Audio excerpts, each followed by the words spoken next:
오늘 말씀의 제목은 한 번 더 기회를 주시는 하나님입니다. 요나를 회복하게 하신 하나님은 그에게 한 번 더 기회를 주십니다. 요나서 1장 1절과 3장 1절을 비교해 봅니다. 1장 1절 여호와의 말씀이 아미떼의 아들 요나에게 임하니라 이르시되 3장 1절 여호와의 말씀이 두 번째로 요나에게 임하니라 이르시되 이 두 구절을 살펴보면 아미떼의 아들 두 번째로 이 두 곳을 빼고는 다 똑같습니다. 여호와의 말씀이 두 번째로 임하였다는 것은 요나에게 다시 한번 기회가 주어졌다는 말입니다. 요나는 니느웨로 가서 하룻길을 다니면서 40일이 지나면 니느웨가 무너질 것을 예언했습니다. 요나의 외침을 들은 니느웨 사람들은 진심으로 회개하고 돌아섰습니다.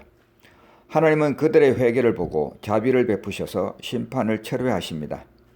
오늘 이 말씀을 통해서 세 가지 요점을 살펴보고자 합니다. 책무를 다함, 뜻을 돌이킴, 그리고 하나님의 일, 사람의 일입니다. 첫 번째, 책무를 다함입니다. 요나서 3장 2절부터 4절까지를 보겠습니다. 일어나 저 큰 성읍 니느웨로 가서 내가 내게 명할 바를 그들에게 선포하라 하신지라. 요나가 여호와의 말씀대로 일어나서 니느웨로 가니라. 니느웨는 사흘 동안 걸을 만큼 하나님 앞에 큰 성읍이더라. 요나가 그 성읍에 들어가서 하루 동안 다니며 외쳐 이르되 40일이 지나면 니느웨가 무너지리라 하였더니 하나님께서 일어나라고 하였습니다. 3절에 요나는 일어났습니다. 하나님께서 니느웨로 가라 하십니다. 3절 말씀 후반부에 그는 일어나서 니느웨로 갔습니다. 그리고 하나님께서 선포하라고 하셨습니다. 4절에 요나는 거기에 가서 선포하고 외쳤습니다. 요나가 회개했다는 것은 자기의 책무를 다하는 것으로 나타났습니다. 이것은 1, 2장에서 보여준 요나의 태도와 많이 차이가 납니다. 요나서 1장 5절에 보면 요나는 배 밑층에 들어가 누워 깊이 잠이 들었습니다. 나 몰라라 하는 태도입니다. 요나서 1장 7절 말씀은 제비가 요나에게 뽑혔습니다. 제비가 뽑힐 때까지 요나는 나서지 않았습니다. 방관하는 태도를 보였던 것입니다. 요나서 1장 12절을 보면 나를 들어 바다에 던지라고 합니다. 요나가 바다에 빠지면 살 수 있으리라고 생각하고 한 말은 아니었습니다. 그가 가진 상식은 바다에 빠지면 죽는 것이었습니다. 이것은 누구나가 다 아는 상식입니다. 그래서 선원들도 가능하면 요나를 바다에 던지지 않고 살리려고 온갖 노력을 다했습니다. 나를 들어 바다에 던지라. 이것은 회개일까요? 아니면 체념일까요? 요나의 태도는 회개라기보다는 체념이었습니다. 그는 생명을 끊음으로써 의무를 끝내려고 했습니다. 회개는 자기 반성하는 것 이상입니다. 회개는 죄에 대한 시인보다 더 나아가야 합니다. 회개는 책임을 지는 것보다 더 깊은 차원으로 나아가야 합니다. 자기 목숨을 끊는 것은 책임을 지는 것보다는 책임을 회피하는 태도입니다. 진정한 회개는 자신이 감당해야 할 책무를 다하는 것입니다. 나를 들어 바다에 던지라. 그는 남을 시켜서 자살을 선택한 것입니다. 요나는 자기 목숨을 끊는 인당수법을 통해서 책임을 면하려 했습니다. 그러나 죽음은 결코 문제의식의 열쇠가 해결의 열쇠가 아닙니다. 죽음은 문제의 끝도 아닙니다. 자살은 남아있는 자들에게 무서운 부담과 고통을 안겨주는 책임 회피입니다. 미국에서 12살 난 학생이 권총으로 자살을 했습니다. 잘생긴 얼굴에 성적도 모든 과목을 A학점을 받을 만큼 뛰어났습니다. 그리고 스케이트 대회에서 여러 차례 1등을 하기도 했습니다. 죽기 전에 그는 시카고에서 열리는 스케이트 대회에 나가고 싶어 했습니다. 그런데 자기 엄마가 학생이 공부는 안 하고 시카고까지 스케이트 대회에 참석하려 하느냐는 핀찬을 주었습니다. 그는 아무 말도 하지 않고 2층 아버지 방에 가서 서랍에서 권총을 꺼내 머리에 대고 쏘아 자살을 하고 말았습니다. 스스로 죽음을 선택하는 것은 결코 책무를 다하는 태도가 아닙니다. 요나서 1장 13절 말씀입니다. 그러나 사람들이 힘써 노를 저어 배를 육지에 돌리고자 하다가 바다가 그들을 향하여 점점 더 흉용함으로 능히 못한지라. 요나는 날을 들어 바다에 던지라고 했습니다. 그러나 선원들은 배를 육지로 돌리려고 노력했습니다. 요나보다 선원들이 오히려 더 분별력이 있어 보입니다. 배 밑에 내려가서 잠을 자고 있던 요나는 선장에게 꾸중을 들었습니다. 당신은 무엇을 하고 있어? 잠을 자고 있다니. 일어나서 당신의 신에게 부르짖으시오. 그런 꾸중을 들었습니다. 남의 손을 빌려 자살하려던 요나는 선원들로부터 말이 아닌 행동으로 하는 꾸중을 들어야 했습니다. 요나가 했어야 했던 말은 나를 바다에 던지라가 아니라 뱃머리를 돌려주시오 여야 했습니다. 나를 바다에 던지라고 하는 것은 책임을 회피하는 말입니다. 뱃머리를 돌려주시오라고 하는 것은 책무를 다하려는 시도입니다. 우리의 회개는 여기까지 이르러야 합니다. 오늘 말씀의 시작은 1장 1절과 3장 1절을 비교함으로 시작했습니다. 1장 1절 여호와의 말씀이 아미떼 아들 요나에게 임하니라. 3장 1절 여호와의 말씀이 두 번째로 요나에게 임하니라. 하나님은 요나에게 내가 회개한 것이 분명하다면 너의 책무를 다하라 라고 말하고 있는 것입니다. 그것을 위해서 하나님은 요나에게 한 번 더 기회를 주셨습니다.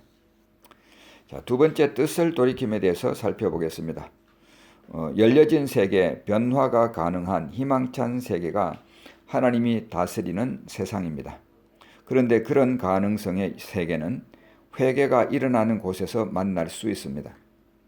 사람이 회개하는 곳에는 항상 하나님의 뜻을 돌이키심이 있습니다. 요나서 3장 10절 말씀입니다. 하나님이 그들이 행한 것 곧 그 악한 길에서 돌이켜 떠난 것을 보시고 하나님이 뜻을 돌이키사 그들에게 내리리라고 말씀하신 재앙을 내리지 아니하니라. 이 니느웨를 보면 니느웨 성은 두꺼운 벽으로 둘러싸인 대도시로 둘레가 약 96km에 달했고 1500개의 탑이 있었습니다.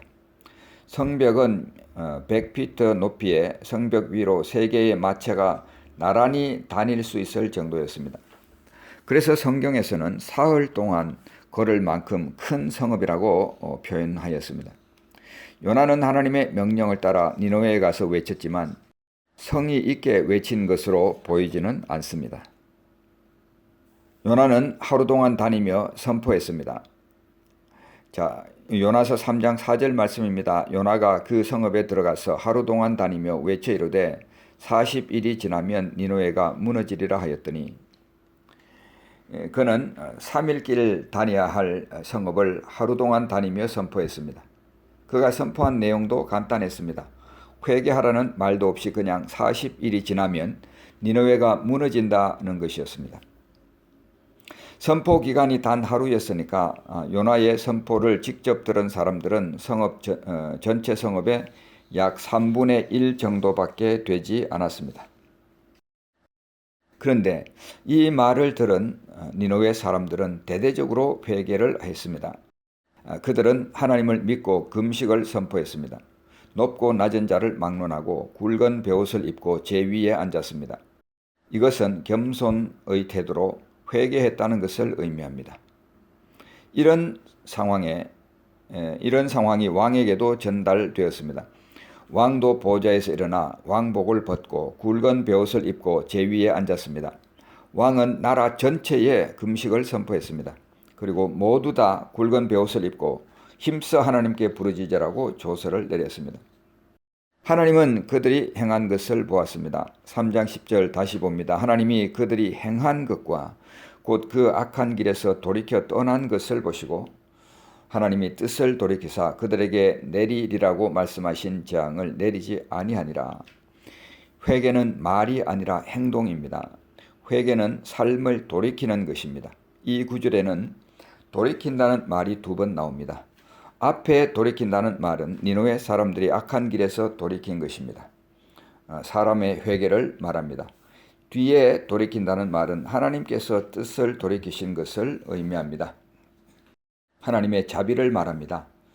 하나님의 자비와 연관하여 우리가 알아야 할 것이 있습니다. 첫째로 하나님은 뜻을 돌이키길 원하시는 분이라는 것입니다. 하나님은 지혜가 부족하여서 여러 가지 옵션을 놓고 이것을 해야 하나 저것을 해야 하나 고민하는 것이 아닙니다. 하나님은 우유부단하여 한 가지 방침을 내려놓고 이것을 해야 하나 말아야 하나 갈등하는 분도 아닙니다. 하나님은 영원부터 영원까지 모든 것을 아십니다. 하나님은 전능하신 분이고 전지하신 분입니다. 하나님의 행하심에는 후회가 없으십니다. 따라서 우리가 하나님의 뜻을 돌이키게 할 수는 없습니다. 하나님이 뜻을 돌이키신다는 것은 그분이 자비하시기 때문입니다. 성경의 많은 구절들이 이를 보여줍니다. 하나님은 심판을 선언하면서도 사람들이 돌이키면 하나님도 뜻을 돌이키겠다고 약속하십니다. 그런 대표적인 구절이 예레미야 18장 8절입니다. 만일 내가 말한 그 민족이 그의 악에서 돌이키면 내가 그에게 내리기로 생각하였던 재앙에 대하여 뜻을 돌이키겠고, 역대하 7장 14절 말씀도 있습니다. 내 이름으로 일컫는 내 백성이 그들의 악한 길에서 떠나 스스로 낮추고 기도하여 내 얼굴을 찾으면 내가 하늘에서 듣고 그들의 죄를 사하고 그들의 땅을 고칠지라. 하나님은 돌이키시는 하나님이십니다. 자비하시기 때문입니다. 둘째, 우리는 그것을 믿고 하나님께 나아가야 합니다. 뜻을 돌이키실 하나님에 대한 믿음이 중요합니다. 하나님은 이미 심판 중에도 긍휼을 준비하셨는데 안타까운 것은 이것의 가능성을 믿는 사람이 그렇게 많지 않다는 것입니다. 죄 짐이 무거울 때 그래도 우리가 바라봐야 할 것은 하나님의 자비하심입니다. 사탄이 우리를 고소해 올 때 그래도 우리가 바라봐야 할 것은 하나님의 자비하심입니다. 내가 보아도 자신이 참 형편없는 사람이라고 여겨질 때 그래도 우리가 바라봐야 할 것은 하나님의 자비하심입니다. 내 인생이 끝났다 생각이 들 때도 우리가 바라볼 수 있는 것은 하나님의 자비하심입니다. 왜냐하면 자비는 하나님의 본성이기 때문입니다. 그래서 시편 기자는 이렇게 고백합니다. 여호와께 감사하라. 그는 선하시며 그 인자하심이 영원하미로다.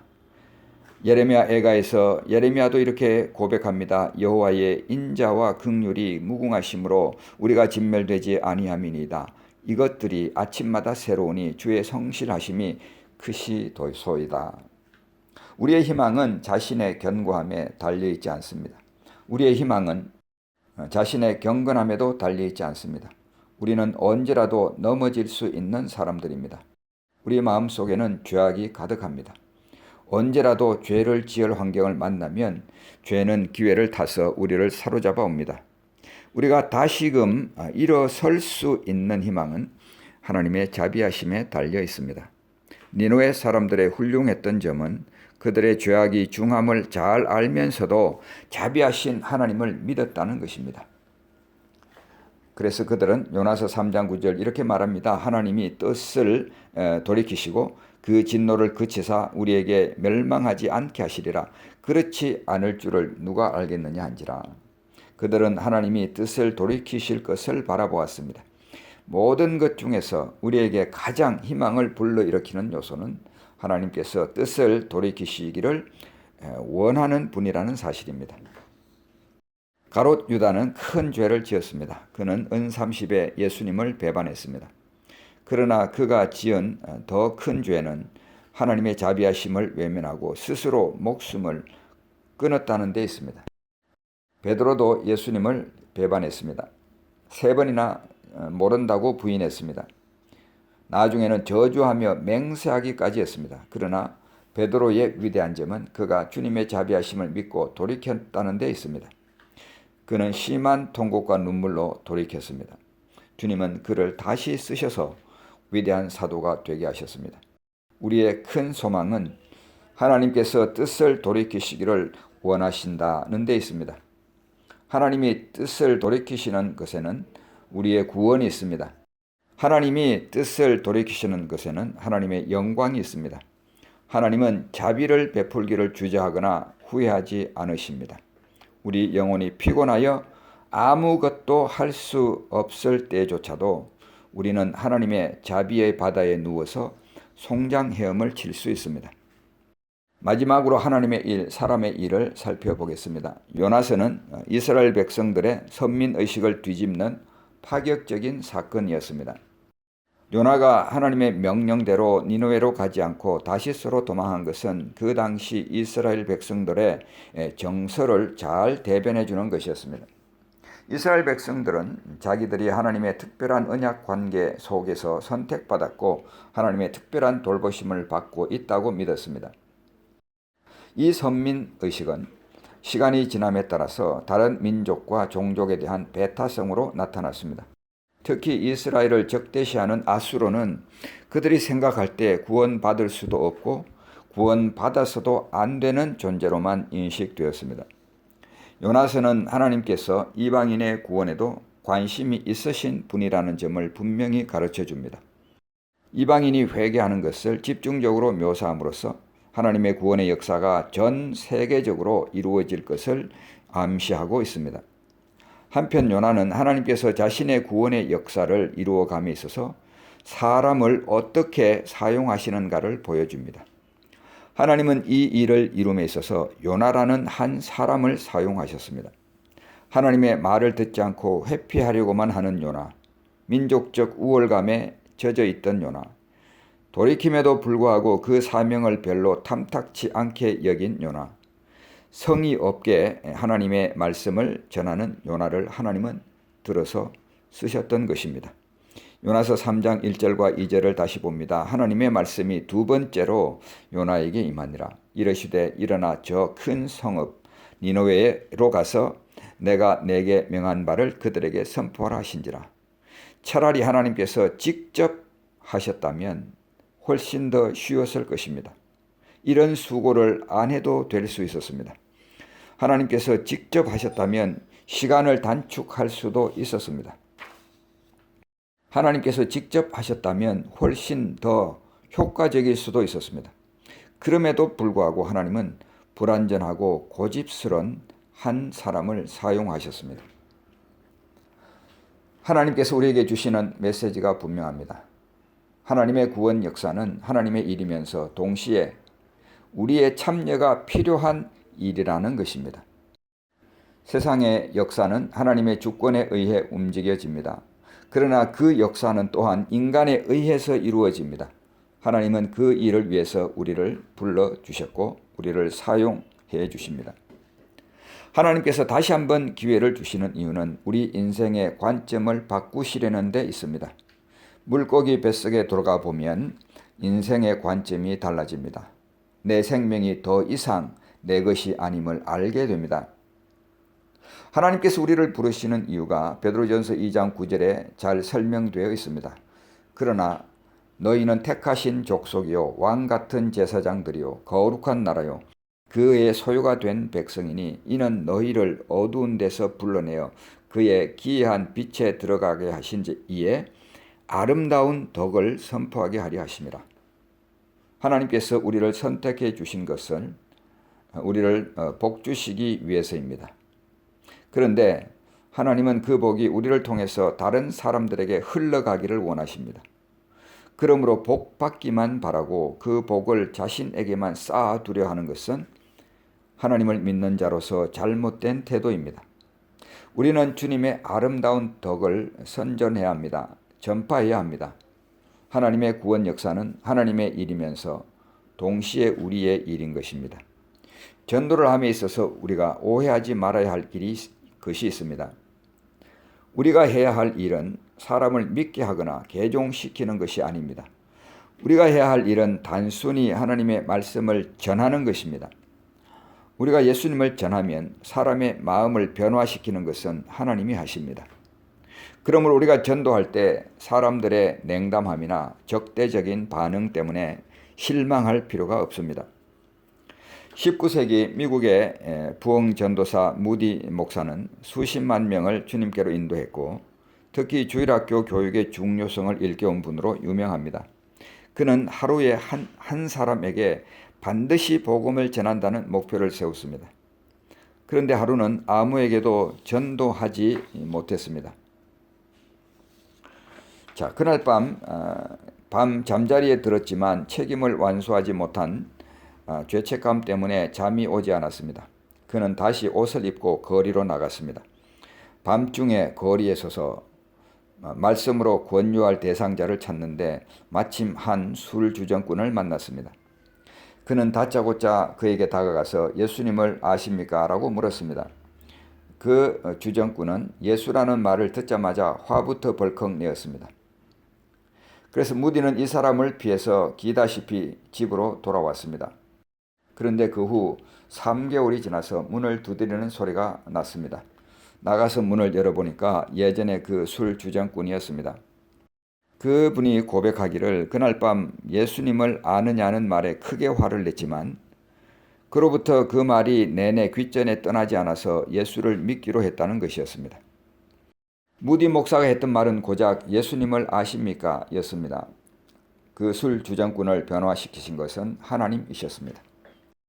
미국이 낳은 세계적인 성악가 마리안 앤더슨이라는 사람이 있습니다. 신비한 목소리를 가진 앤더슨이 무대에서 노래를 하면 청중이 모두 넋을 잃고 도취되어 노래가 끝난 줄도 모를 정도였습니다. 그녀의 명성이 높았고 명성이 높은 만큼 부도 쌓여갔습니다. 그러나 집에 돌아오면 너무나 고독해서 그 고독감을 이기지 못하여 자살을 결심했습니다. 성탄절이 가까우던 그때에 한 팬으로부터 성탄 카드를 받게 되었습니다. 거기에는 이렇게 적혀 있었습니다. 마리안 앤더슨, 당신은 참으로 위대합니다. 그러나 그보다 더 귀중한 것은 주님의 은혜입니다. 라고 쓰여 있었습니다. 이것을 읽은 앤더슨은 전기에 감전된 것처럼 떨며 무릎을 꿇고 주님께 기도하기 시작했습니다. 주여, 당신의 은총이 위대함을 깨닫게 하소서. 자신의 명예와 부가 위대한 줄 알았을 때는 죽고 싶도록 고독했습니다.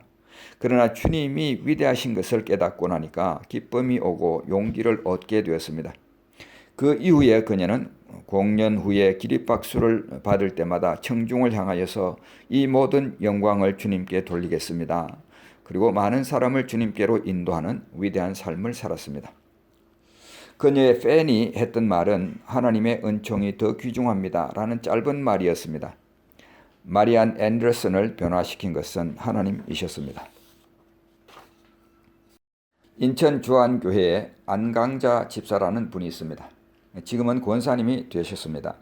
이 집사님이 역전에서 전도할 때 일이었습니다. 어느 젊은이에게 예수 믿고 구원받으세요 라고 했습니다. 그러자 그 청년은 왜 구원받냐, 10원 받지 하면서 시비를 걸다가 구두발로 허벅지를 차서 피멍이 들게 했습니다.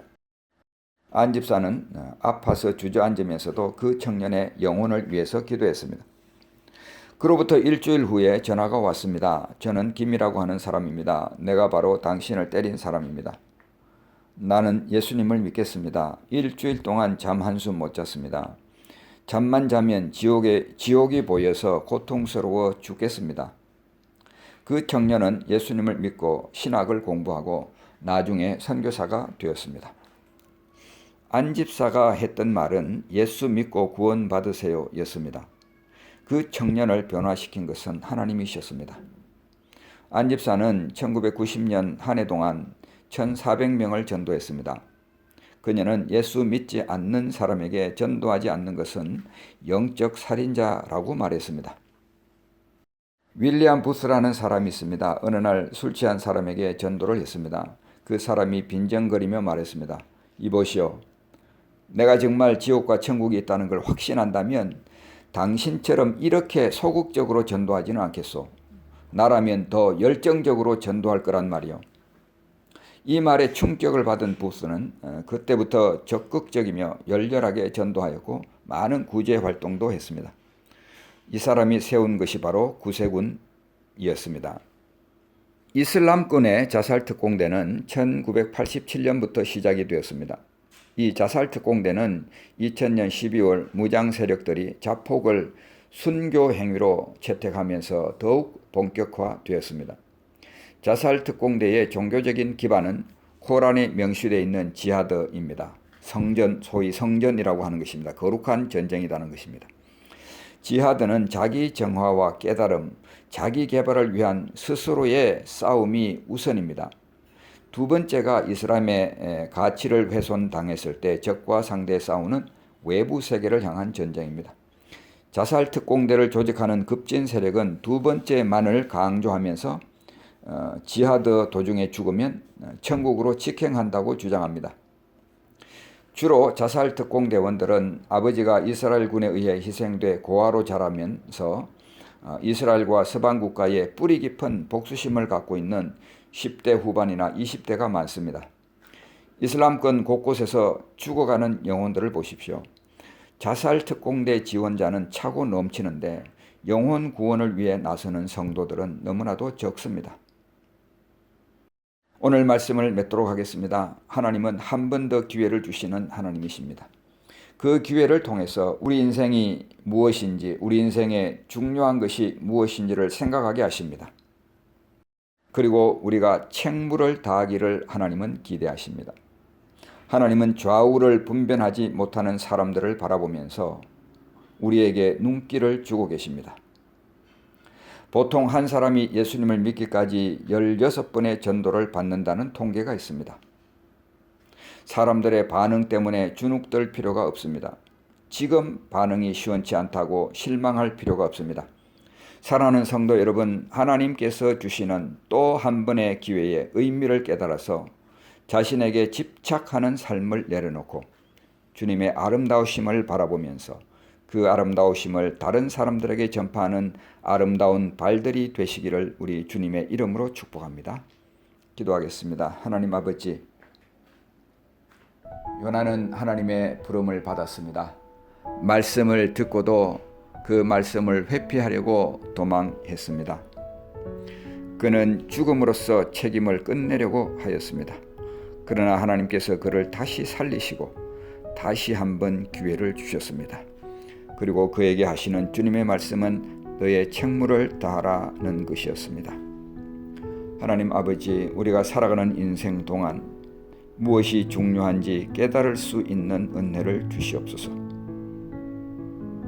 왜 살아야 하는지 하나님께서 부르신 그 목적에 우리의 눈을 돌릴 수 있게 하여 주시기를 간구합니다. 하나님, 그리하여서 우리 주변을 돌아보게 하시고 좌우를 분변치 못하는 사람들 볼 수 있게 하여 주시옵소서. 우선 행복한 것처럼 보이더라도 고독 속에 살아가고 있는 사람들을 보게 하시고 우리의 연약한 말이라도 하나님 아버지 주님을 소개할 수 있게 하시고 주님을 전할 수 있는 우리들 되게 하여 주시옵소서. 주님을 선포하고 주님의 아름다우심을 전하는 아름다운 발들이 되게 하여 주시옵소서. 예수님의 이름으로 간절히 기도하옵나이다.